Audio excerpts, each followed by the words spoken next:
kelompok 7 kelas manajemen RA7. Kami sekarang berada di Museum Bank Indonesia untuk melakukan tugas observasi. Perkenalkan, nama saya Alma Nurmayanti, NIM 220961, dan bersama rekan saya. Perkenalkan, nama saya Dua Fatulailia, NIM 221858, dan ada rekan saya. Perkenalkan, nama saya Kusum, NIM 221544, dan rekan saya. Dengan saya Nanda dengan NIM 220639. Selamat menyaksikan.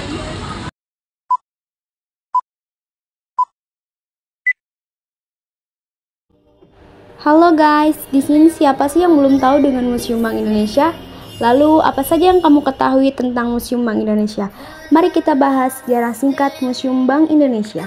Museum Bank Indonesia menempati bangunan yang berusia tua dan memiliki sejarah panjang dalam dunia perbankan di Indonesia.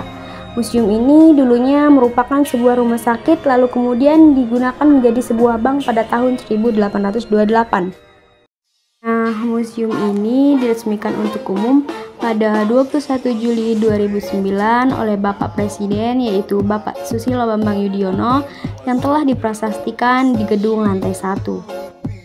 Simak terus video kita ya, kita akan membahas koleksi apa saja yang ada di Museum Bank Indonesia. Pada bagian awal, setelah melewati ruang yang dahulu digunakan sebagai transaksi perbankan, kita bisa menyaksikan ruang pameran yang menceritakan kedatangan bangsa Eropa ke Nusantara untuk mencari rempah-rempah. Nah, di ruangan ini menggambarkan pada masa itu perdagangan rempah berkembang sangat pesat. Bahkan, rempah asal Nusantara bernilai setara dengan harga emas dan terkenal hingga ke tanah penjajahan Eropa. Kita bisa lihat rempah-rempah yang ada di ruangan ini.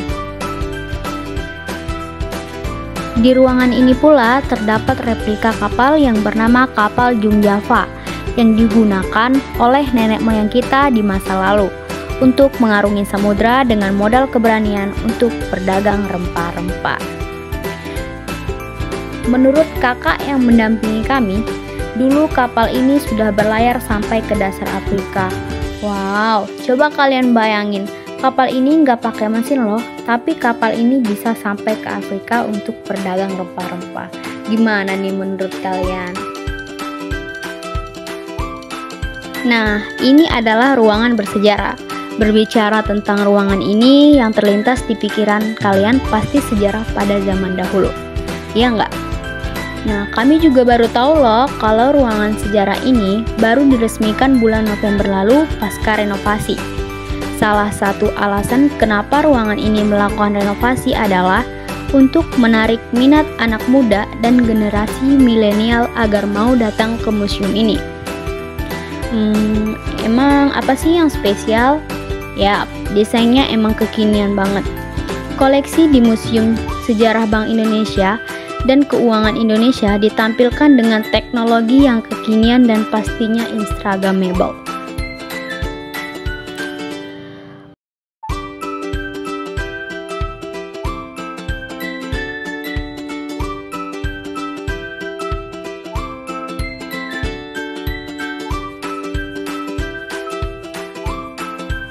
Ruangan sejarah juga dibagi menjadi beberapa periode, mulai dari kisah panjang menuju kemerdekaan Indonesia, terus periode pra-Bank Indonesia, masa krisis moneter, hingga proses berbenah pasca krisis moneter, sampai fokus ulang peran Bank Indonesia kembali.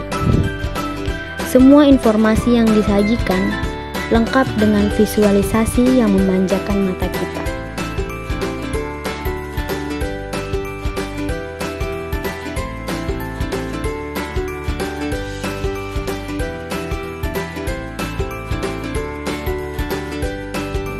Bahwa kalau Bank Indonesia melakukan pengedaran uang yang tidak terkendali akan menyebabkan inflasi. Lalu apa kontrol yang dilakukan oleh Bank Indonesia agar tidak terjadi inflasi dalam mengedarkan uang? Yaitu dengan cara ini. Ini rumus pengedaran uang atau percetakan uang BI. Misalnya, kalau hari raya, tentu butuh uang tunai ya. Semua orang butuh dana tunai. Dan makanya kalau lebaran, kita contoh lebaran deh. Makanya teman-teman kalau lebaran itu harga pasti naik. Contoh kayak makanan apa, bahan-bahan pokok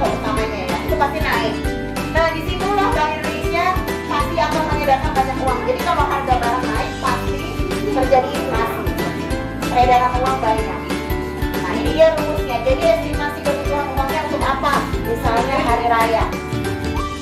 Berapa kira-kira kebutuhannya? Kemudian ditambah iron stocknya yang sudah ada di BI. Iron stock itu dana darurat yang hanya boleh digunakan untuk 3 hal tersebut: bencana alam, kerusuhan, dan pandemi. Kemudian dikurangi stok uang yang sudah ada di gudang berapa, dan disitulah timbul nilai uang yang harus diedarkan Bank Indonesia yang untuk dicukupi peredaran uangnya, kebutuhan uangnya. Jadi Bank Indonesia mengedarkan uang tidak pakai kira-kira, tapi pakai rumus ini. Karena kalau pakai kira-kira doang, misalnya sudah 2 bulan nih, dari 5 bulan nggak ngedarin uang, diedarin lagi. Kalau nggak ada kontrolnya bisa menyebabkan inflasi. Makanya harus berpacu pada rumus ini. Estimasi kebutuhan uang pun juga dilihat. Kalau suku bunga lagi naik atau turun, kayak gitu. Jadi kalau lagi naik kan otomatis orang nggak akan pakai uang ya.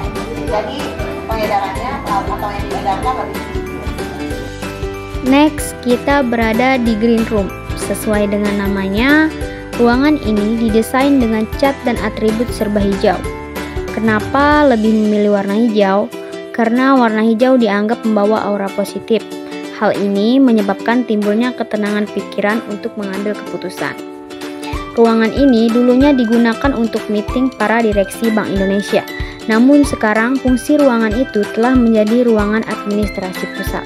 Fungsi ini kemudian diteruskan oleh Bank Indonesia dan ditambah ruang baru dengan sekat kayu sebagai ruang kerja bagian lainnya. Ini adalah ruangan emas moneter. Di ruangan ini terdapat tumpukan replika emas batangan yang diletakkan di dalam etalase kaca. Tumpukan emas ini memberikan gambaran cadangan devisa yang dimiliki oleh Indonesia. Masing-masing emas tersebut memiliki berat sebesar 13,5 kg per batangnya, yang setara dengan sekitar 7 miliar rupiah. Oke, kita terakhir berada di ruangan numismatik. Di dalam ruangan ini kita bisa tahu perkembangan uang koin dan kertas dari masa ke masa, mulai dari masa kerajaan, masa kolonial, awal kemerdekaan Republik Indonesia, uang token, hingga uang khusus. Uang khusus itu apa? Nah, jadi Bank Indonesia juga menerbitkan uang khusus yang terbuat dari emas atau perak dalam rangka memperingati peristiwa penting atau tujuan tertentu. Biasanya dalam jumlah terbatas untuk diedarkan di kalangan kolektor dan dijual dengan harga di atas nominalnya. Terima kasih buat teman-teman yang telah menyaksikan hasil video observasi kami di Museum Bank Indonesia. Semoga insight yang kami bagikan dapat menambah pemahaman tentang sejarah perbankan.